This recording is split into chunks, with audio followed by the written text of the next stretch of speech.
Öncelikle Cumhuriyet bulip tanıldı. Татарстан халкыбызның кudretin, куәтен, күңел ташкынын дөнья киңлекләренә чыгарды.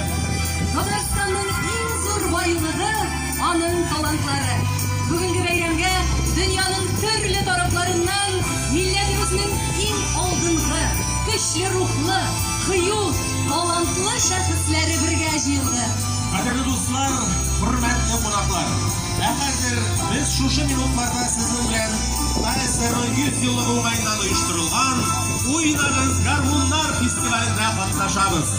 Бу фестиваль Татарстан Мәдәният министрлыгы һәм Бөтен дөнья татар конгрессы тарафыннан 35-нче тапкыр үткәрелә.